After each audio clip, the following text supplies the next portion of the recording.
ನಡುವೆ ಸುಪ್ರೀಂ ಕೋರ್ಟ್ನಲ್ಲಿ honey trap ಪ್ರಕರಣಕ್ಕೆ ಸಲ್ಲಿಕೆಯಾಗಿದ್ದ ಪಿಐಎಲ್ ಅರ್ಜಿ ವಜಾಗೊಂಡಿದೆ.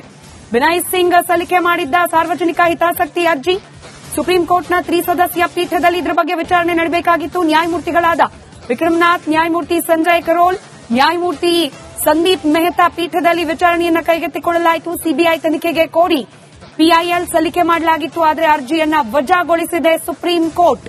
ಈ ಕ್ಷಣದ ಅತಿದೊಡ್ಡ ಬ್ರೇಕಿಂಗ್ ಸುದ್ದಿ ಇದು. ಹನಿ ಟ್ರ್ಯಾಪ್ ವಿಚಾರಕ್ಕೆ ಸಂಬಂಧಪಟ್ಟಂತೆ ಸಲ್ಲಿಕೆಯಾಗಿದ್ದ ಸಾರ್ವಜನಿಕ ಹಿತಾಸಕ್ತಿ ಅರ್ಜಿ, ಇಡೀ ಪ್ರಕರಣವನ್ನ ಸಿಬಿಐ ತನಿಖೆ ನಡೆಸಬೇಕು ಅಂತ ಹೇಳಿ ಕೋರಿ ಸಲ್ಲಿಕೆಯಾಗಿದ್ದ ಅರ್ಜಿ, ಈ ಅರ್ಜಿಯನ್ನ ವಜಾಗೊಳಿಸಿದೆ ಸುಪ್ರೀಂ ಕೋರ್ಟ್.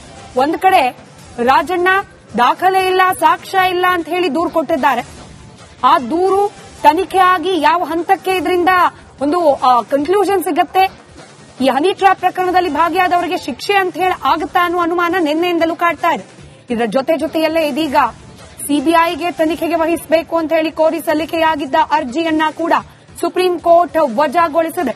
ಮತ್ತಷ್ಟು ಡೀಟೇಲ್ಸ್ ನನ್ನ ಕಲೀಗ್ ನಾಗರಾಜ್ ನೀಡ್ತಾ ಹೋಗ್ತಾರೆ.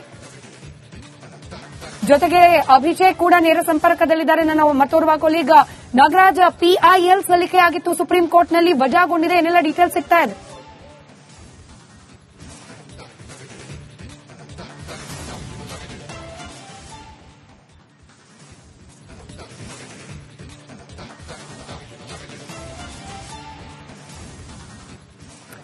ಬಹುಶಃ ಸಂಪರ್ಕ ಸಾಧ್ಯ ಆಗ್ತಾ ಇಲ್ಲ. ನನ್ನ ಕಲೀಗ್ ನಾಗರಾಜ್ರನ್ನ ಮತ್ತೊಮ್ಮೆ ಸಂಪರ್ಕಕ್ಕೆ ತೆಗೆದುಕೊಳ್ಳಲಾಗುತ್ತೆ. ಪಿಐಎಲ್ ಸಲ್ಲಿಕೆಯಾಗಿತ್ತು ಸುಪ್ರೀಂ ಕೋರ್ಟ್ನಲ್ಲಿ, ಅದರ ವಿಚಾರಣೆಯನ್ನ ಕೈಗೆತ್ತಿಕೊಳ್ಳಲಾಗಿತ್ತು. ಆದರೆ ಸಿಬಿಐಗೆ ಹನಿ ಟ್ರ್ಯಾಪ್ ಪ್ರಕರಣದ ವಿಚಾರಣೆಯನ್ನ ವಹಿಸಬೇಕು ಅಂತ ಹೇಳಿ ಕೋರಿ ಸಲ್ಲಿಕೆಯಾಗಿದ್ದ ಅರ್ಜಿ ಇದೀಗ ವಜಾಗೊಂಡಿದೆ. ಸುಪ್ರೀಂ ಕೋರ್ಟ್ ಯನ್ ಸಿಂಗ್ ಸಲ್ಲಿಸಿದ್ದ ಅರ್ಜಿಯನ್ನ ವಜಾಗೊಳಿಸಿ ಆದೇಶವನ್ನ ಹೊರಡಿಸಿದೆ. ಒಂದು ಕಡೆ ರಾಜಣ್ಣ ಅವರು ಸಾಕ್ಷ್ಯಾಧಾರಗಳು ಇಲ್ಲದೆ ಕೊಟ್ಟಿರುವ ದೂರು, ಅದರ ಹಣೆ ಬರಹ ಏನಾಗುತ್ತೆ ಅನ್ನೋ ಸಹಜ ಕುತೂಹಲ. ಇದರ ಜೊತೆಗೆ ಸಿಬಿಐ ತನಿಖೆ ಆಗಬೇಕು ಅಂತ ಸಲ್ಲಿಕೆಯಾಗಿದ್ದ ಸಾರ್ವಜನಿಕ ಹಿತಾಸಕ್ತಿ ಅರ್ಜಿ ಕೂಡ ಇದೀಗ ವಜಾಗೊಂಡಿದೆ. ಮತ್ತೊಮ್ಮೆ ಸಂಪರ್ಕದಲ್ಲಿದ್ದಾರೆ ನನ್ನ ಕಲೀಗ್ ನಾಗರಾಜ್. ಧ್ವನಿ ತಲುಪ್ತಾ ಇದ್ರೆ, ಪಿಐಎಲ್ ಸಲ್ಲಿಕೆಯಾಗಿತ್ತು, ಇದೀಗ ವಜಾಗೊಳಿಸಿದೆ ಅರ್ಜಿಯನ್ನ ಕೋರ್ಟ್. ಯಾಕೆ, ಯಾವ ಕಾರಣ ಕೊಟ್ಟು ಅರ್ಜಿಯನ್ನ ವಜಾಗೊಳಿಸಲಾಗಿರೋದು? ಏನು ಈಗಾಗಲೇ ಹೇಳಿದಂತೆ ಸುಪ್ರೀಂ ಕೋರ್ಟ್ ನಲ್ಲಿ ಒಂದು ಅರ್ಜಿ ಸಲ್ಲಿಕೆ ಆಗಿತ್ತು. ಏನು ರಾಜ್ಯದ ಹನಿ ಟ್ರ್ಯಾಪ್ಗೆ ಸಂಬಂಧಿಸಿದಂತೆ ಸಿಬಿಐ ತನಿಖೆ ಆಗಬೇಕು ಅಂತ ಹೇಳಿ ಕೇಂದ್ರ ಸರ್ಕಾರ ಹಾಗೆ ಮತ್ತೆ ಸಿಬಿಐಯನ್ನ ಪ್ರತಿವಾದಿಯಾಗಿಸಿ ಜಾರ್ಖಂಡ್ನ ಧನಬಾದ್ ಎನ್ನುವ ಮೂಲದ ವಿನಯ್ ಕುಮಾರ್ ಎಂಬ ವ್ಯಕ್ತಿ ಒಂದು ಪಿಐಎಲ್ ಅನ್ನ ಸುಪ್ರೀಂ ಕೋರ್ಟ್ಗೆ ಸಲ್ಲಿಕೆ ಮಾಡಿದ್ದು. ಇದ್ರ ಬಗ್ಗೆ ಏನು ಸುಪ್ರೀಂ ಕೋರ್ಟ್ನ ಚೀಫ್ ಜಸ್ಟಿಸ್ ಮಾತಾಡ್ತಾ ಜಡ್ಜ್ ಹೆಸರು ಉಲ್ಲೇಖ ಮಾಡಿದರೆ ಜಡ್ಜ್ಗೂ ಹನಿ ಟ್ರ್ಯಾಪ್ ಆಗಿದೆ ಅಂತ ಹೇಳಿ ಅರ್ಜಿದಾರರು ಆರೋಪವನ್ನು ಮಾಡ್ತಾ ಇದ್ದಾರೆ. ಹೀಗಾಗಿ ತ್ವರಿತಗತಿಯಲ್ಲಿ ಈ ಒಂದು ಅರ್ಜಿಯನ್ನ ಲಿಸ್ಟ್ಗೆ ಮಾಡಿ ಅಂತೇಳಿ ಚೀಫ್ ಜಸ್ಟಿಸ್ ಸೂಚನೆಯನ್ನು ಕೊಟ್ಟಿದ್ರು. ಅದರಂತೆ ಇವತ್ತು ಸುಪ್ರೀಂ ಕೋರ್ಟ್ನ ತ್ರಿಸದಸ್ಯ ಪೀಠದ ಮುಂದೆ ಈ ಒಂದು ಅರ್ಜಿ ವಿಚಾರಣೆಗೆ ಬಂದಿದ್ದು. ಆದರೆ ಇಲ್ಲಿ ಅರ್ಜಿದಾರರಿಗೆ ಸುಪ್ರೀಂ ಕೋರ್ಟ್ ಬಹಳ ಕಾರವಾಗಿ ಎಚ್ಚರಿಕೆಯನ್ನು ಕೊಡುವ ಮುಖಾಂತರ ಈ ಒಂದು ಅರ್ಜಿಯನ್ನು ವಜಾಗೊಳಿಸಿರ್ತಕ್ಕಂಥದ್ದು. ಸುಪ್ರೀಂ ಕೋರ್ಟ್ ತ್ರಿಸದಸ್ಯ ಪೀಠ ಬಹಳ ಸ್ಪಷ್ಟವಾಗಿ ಹೇಳುತ್ತೆ, ನೀವು ಜಾರ್ಖಂಡ್ ಮೂಲದವರು, ಇದಕ್ಕೂ ನಿಮಗೂ ಏನ್ ಸಂಬಂಧ, ಜಡ್ಜ್ಗಳು ಯಾಕೆ ಈ ಟ್ರ್ಯಾಪ್ಗೆ ಒಳಗಾಗ್ತಾರೆ, ಹಾಗೇನಾದ್ರೂ ಆಗಿದ್ರೆ ಅದನ್ನ ಜಡ್ಜ್ಗಳೇ ಅದನ್ನ ವಿಲೇವಾರಿ ಮಾಡ್ತಾರೆ, ಅದ್ರ ಬಗ್ಗೆ ಕ್ರಮವನ್ನು ತೆಗೆದುಕೊಳ್ತಾರೆ, ಇದಕ್ಕೂ ನಿಮಗೂ ಏನ್ ಸಂಬಂಧ, ನಿಮ್ಮಂತ ಅರ್ಜಿಗಳನ್ನೆಲ್ಲ ನ್ಯಾಯಪೀಠಗಳು ವಿಚಾರಣೆಗೆ ತೆಗೆದುಕೊಳ್ಬೇಕಂತೇಳಿ ಕಾರವಾಗಿ ಪ್ರಶ್ನೆ ಮಾಡಿ ಆ ಒಂದು ಪಿಎಲ್ ಅರ್ಜಿ ವಿಚಾರಣೆಗೆ ಯೋಗ್ಯ ಅಲ್ಲ ಅಂತೇಳಿ ಸದ್ಯ ವಜಾ ಮಾಡಿರ್ತಕ್ಕಂಥದ್ದು. ಇದರಿಂದಾಗಿ ಏನು ರಾಜ್ಯ ಸರ್ಕಾರದಲ್ಲಿ ಒಂದಷ್ಟು ಗೊಂದಲಗಳು ಶುರುವಾಗಿದ್ದವು. ಯಾಕಂತಂದ್ರೆ ಪಿಎಲ್ ಸಲ್ಲಿಕೆಯಾಗಿದೆ, ಸುಪ್ರೀಂ ಕೋರ್ಟ್ ಏನಾದರೂ ಈ ಪ್ರಕರಣವನ್ನು ಸಿಬಿಐಗೆ ಕೊಟ್ರೆ ಯಾರೆಲ್ಲ ವಿಚಾರಣೆಗೆ ಒಳಪಡಬೇಕಾಗುತ್ತೆ. ಯಾಕಂತಂದ್ರೆ 48 ಜನರ ಒಂದು ಹನಿ ಟ್ರ್ಯಾಪ್ ಆಗಿದೆ ಅಂತೇಳಿ ಸದನದಲ್ಲೇ ರಾಜಣ್ಣ ಅವರು ಹೇಳಿದ್ರಿಂದ ಇದು ಎಲ್ಲಿಗೆ ಹೋಗುತ್ತೆ ಅಂತೇಳಿ ರಾಜ್ಯ ಸರ್ಕಾರದಲ್ಲಿ ಒಂದು ತಳಮಳ ಶುರುವಾಗಿತ್ತು. ಈಗ ಸುಪ್ರೀಂ ಕೋರ್ಟ್ ಆದೇಶದಿಂದ ಇಲ್ಲಿ ಶುರುವಾಗಿದ್ದಂತ ಒಂದಷ್ಟು ತಳಮಳಗಳು ಕಡಿಮೆ ಆಗುವ ಸಾಧ್ಯತೆ ಇರತಕ್ಕಂಥದ್ದು. ಸ್ಮಿತಾ, ಓಕೆ ನಾಗರಾಜ್, ಈಗ ನಾವು ಗಮನಿಸ್ತಾ ಇದ್ದೀವಿ ಕೂಡಲೇ ಈ ಅರ್ಜಿ ವಜಾ ಆಗಿರುವಂತದ್ದು. ಆದ್ರೆ ಸಾರ್ವಜನಿಕ ಹಿತಾಸಕ್ತಿ ಅರ್ಜಿ ಕೂಡಲೇ ಈ ಬಗ್ಗೆ ಗಮನ ಹರಿಸಬೇಕು ಅನ್ನುವಂತಹ ಉದ್ದೇಶ ಹೊಂದಿದ್ದಾಗಿತ್ತು. ಈಗ ಈ ರೀತಿ ವಜಾಗೊಂಡಿರೋದ್ರಿಂದ ಯಾರಿಗೆ ಹಿನ್ನಡೆ ಆಯಿತು, ಯಾರಿಗೆ ಮುನ್ನಡೆ ಆಯಿತು, ಇದನ್ನು ಯಾವ ರೀತಿ ನೋಡ್ತೀರಿ ನೀವು? ಶ್ರೀಪದ್, ಪ್ರಮುಖವಾಗಿ ಏನು ಸದನದಲ್ಲಿ ಈ ಒಂದು ವಿಚಾರವನ್ನ ಸಿಬಿಐ ಅಥವಾ ಹಾಲಿ ಇರತಕ್ಕಂತ ಜಡ್ಜ್ ನೇತೃತ್ವದಲ್ಲಿ ತನಿಖೆಗೆ ವಹಿಸಬೇಕು ಅಂತೇಳಿ ಪ್ರತಿಪಕ್ಷ ಬಿಜೆಪಿ ಬಹಳ ಸ್ಪಷ್ಟವಾಗಿ ಹೋರಾಟವನ್ನ ಅದನ್ನೇ ಅಜೆಂಡಾ ಆಗಿ ಇಟ್ಕೊಂಡು ಹೋರಾಟವನ್ನ ಮಾಡ್ತಾ ಇದ್ದಿದ್ದು. ಇದು ಸಹ ಸಾಕಷ್ಟು ಏನು ಕಾಂಗ್ರೆಸ್ನಲ್ಲಿ ಎರಡು ಬಣಗಳಾಗಿದ್ದಾವೆ. ಒಂದು ಎರಡು ಬಣಗಳಾಗಿದ್ದಾವೆ, ಒಬ್ರು ಹನಿ ಟ್ರ್ಯಾಪ್ ಮಾಡಿಸ್ತಾ ಇದ್ದಾರೆ ಅಂತ ಹೇಳಲಾಗ್ತಾ ಇದೆ, ಮತ್ತೆ ಒಬ್ರು ಇವರೇ ಮಾಡಿಸ್ತಾ ಇದ್ದಾರೆ ಅಂತೇಳಿ ಆರೋಪಗಳು ತೆರೆಮರೆಯಲ್ಲಿ ನಡೀತಾ ಇದ್ದಾವೆ.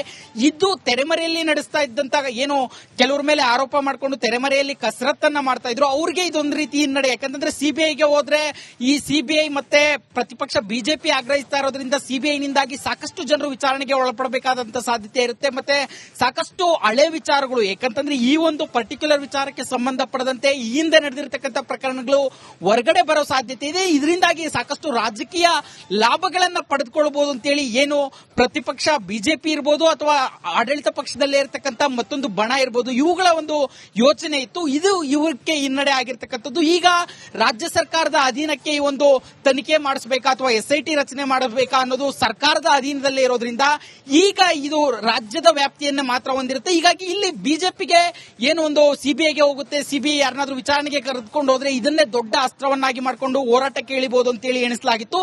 ಇದಕ್ಕೆ ಸದ್ಯಕ್ಕೆ ಹಿನ್ನಡೆ ಆಗಿರ್ತಕ್ಕಂಥದ್ದು. Shripad. Okay, thank you Nagaraj ಮಾಹಿತಿಗಾಗಿ.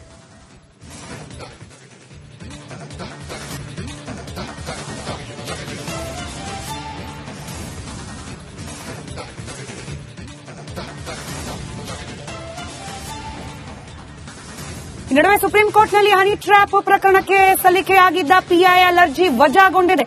ಬಿನಯ್ ಸಿಂಗ್ ಸಲ್ಲಿಕೆ ಮಾಡಿದ್ದ ಸಾರ್ವಜನಿಕ ಹಿತಾಸಕ್ತಿ ಅರ್ಜಿ ಸುಪ್ರೀಂ ಕೋರ್ಟ್ನ ತ್ರಿಸದಸ್ಯ ಪೀಠದಲ್ಲಿ ಇದರ ಬಗ್ಗೆ ವಿಚಾರಣೆ ನಡೆಸಬೇಕಾಗಿತ್ತು. ನ್ಯಾಯಮೂರ್ತಿಗಳಾದ ವಿಕ್ರಮನಾಥ್, ನ್ಯಾಯಮೂರ್ತಿ ಸಂಜಯ್ ಕರೋಲ್, ನ್ಯಾಯಮೂರ್ತಿ ಸಂದೀಪ್ ಮೆಹ್ತಾ ಪೀಠದಲ್ಲಿ ವಿಚಾರಣೆಯನ್ನು ಕೈಗೆತ್ತಿಕೊಳ್ಳಲಾಯಿತು. ಸಿಬಿಐ ತನಿಖೆಗೆ ಕೋರಿ PIL ಸಲ್ಲಿಕೆ ಮಾಡಲಾಗಿತ್ತು, ಆದರೆ ಅರ್ಜಿಯನ್ನ ವಜಾಗೊಳಿಸಿದೆ ಸುಪ್ರೀಂ ಕೋರ್ಟ್.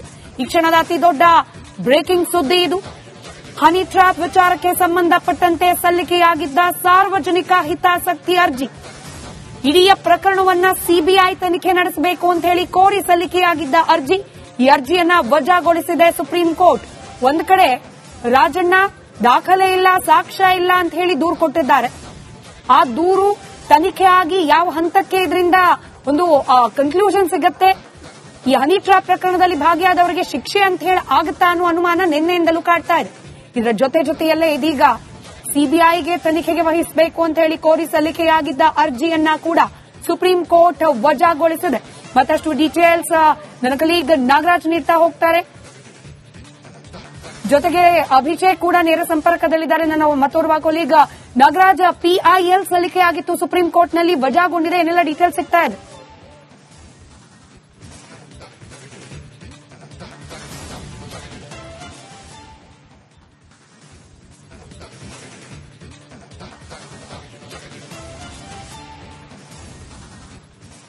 ರೈಟ್, ಬಹುಶಃ ಸಂಪರ್ಕ ಸಾಧ್ಯ ಆಗ್ತಾ ಇಲ್ಲ. ನನ್ನ ಕಲೀಗ್ ನಾಗರಾಜ್ರನ್ನ ಮತ್ತೊಮ್ಮೆ ಸಂಪರ್ಕಕ್ಕೆ ತೆಗೆದುಕೊಳ್ಳಲಾಗುತ್ತೆ.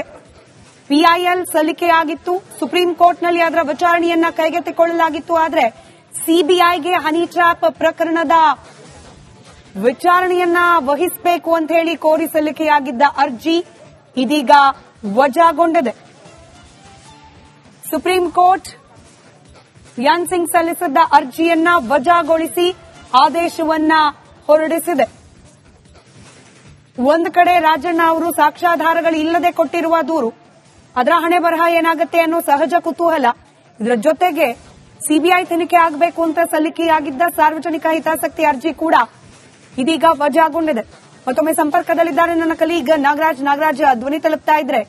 PIL ಸಲ್ಲಿಕೆಯಾಗಿತ್ತು, ಇದೀಗ ವಜಾಗೊಳಿಸಿದೆ ಅರ್ಜಿಯನ್ನ ಕೋರ್ಟ್. ಯಾಕೆ, ಯಾವ ಕಾರಣ ಕೊಟ್ಟು ಅರ್ಜಿಯನ್ನ ವಜಾಗೊಳಿಸಲಾಗಿರೋದು?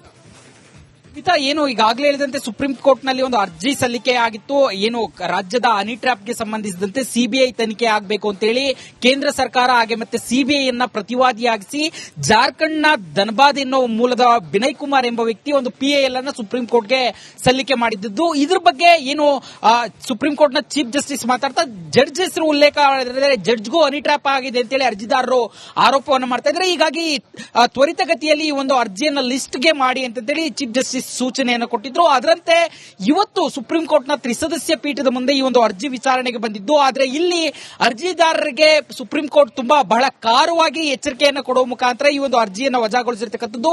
ಸುಪ್ರೀಂ ಕೋರ್ಟ್ ತ್ರಿಸದಸ್ಯ ಪೀಠ ಬಹಳ ಸ್ಪಷ್ಟವಾಗಿ ಹೇಳುತ್ತೆ, ನೀವು ಜಾರ್ಖಂಡ್ ಮೂಲದವರು, ಇದಕ್ಕೂ ನಿಮಗೂ ಏನ್ ಸಂಬಂಧ, ಜಡ್ಜ್ಗಳು ಯಾಕೆ ಈ ಟ್ರ್ಯಾಪ್ಗೆ ಒಳಗಾಗ್ತಾರೆ, ಹಾಗೇನಾದ್ರೂ ಆಗಿದ್ರೆ ಅದನ್ನ ಜಡ್ಜ್ಗಳೇ ಅದನ್ನ ವಿಲೇವಾರಿ ಮಾಡ್ತಾರೆ, ಅದ್ರ ಬಗ್ಗೆ ಕ್ರಮವನ್ನು ತೆಗೆದುಕೊಳ್ತಾರೆ, ಇದಕ್ಕೂ ನಿಮಗೂ ಏನ್ ಸಂಬಂಧ, ನಿಮ್ಮಂತ ಅರ್ಜಿಗಳನ್ನ ಅರ್ಜಿಗಳನ್ನೆಲ್ಲ ನ್ಯಾಯಪೀಠಗಳು ವಿಚಾರಣೆಗೆ ತೆಗೆದುಕೊಳ್ಬೇಕಂತೇಳಿ ಖಾರವಾಗಿ ಪ್ರಶ್ನೆ ಮಾಡಿ ಆ ಒಂದು PL ಅರ್ಜಿ ವಿಚಾರಣೆಗೆ ಯೋಗ್ಯ ಅಲ್ಲ ಅಂತೇಳಿ ಸದ್ಯ ವಜಾ ಮಾಡಿರ್ತಕ್ಕಂಥದ್ದು. ಇದರಿಂದಾಗಿ ಏನು ರಾಜ್ಯ ಸರ್ಕಾರದಲ್ಲಿ ಒಂದಷ್ಟು ಗೊಂದಲಗಳು ಶುರುವಾಗಿದ್ವು. ಯಾಕಂತಂದ್ರೆ PL ಸಲ್ಲಿಕೆ ಆಗಿದೆ, ಸುಪ್ರೀಂ ಕೋರ್ಟ್ ಏನಾದ್ರೂ ಈ ಪ್ರಕರಣವನ್ನ CBIಗೆ ಕೊಟ್ರೆ ಯಾರೆಲ್ಲ ವಿಚಾರಣೆಗೆ ಒಳಪಡಬೇಕಾಗುತ್ತೆ. ಯಾಕಂತಂದ್ರೆ 48 ಜನರ ಒಂದು ಹನಿ ಟ್ರ್ಯಾಪ್ ಆಗಿದೆ ಅಂತೇಳಿ ಸದನದಲ್ಲೇ ರಾಜಣ್ಣ ಅವರು ಹೇಳಿದ್ರಿಂದ ಇದು ಎಲ್ಲಿಗೆ ಹೋಗುತ್ತೆ ಅಂತೇಳಿ ರಾಜ್ಯ ಸರ್ಕಾರದಲ್ಲಿ ಒಂದು ತಳಮಳ ಶುರುವಾಗಿತ್ತು. ಈಗ ಸುಪ್ರೀಂ ಕೋರ್ಟ್ ಆದೇಶದಿಂದ ಇಲ್ಲಿ ಶುರುವಾಗಿದ್ದಂತ ಒಂದಷ್ಟು ತಳಮಳಗಳು ಕಡಿಮೆ ಆಗೋ ಸಾಧ್ಯತೆ ಇರತಕ್ಕಂಥದ್ದು. ಸ್ಮಿತಾ.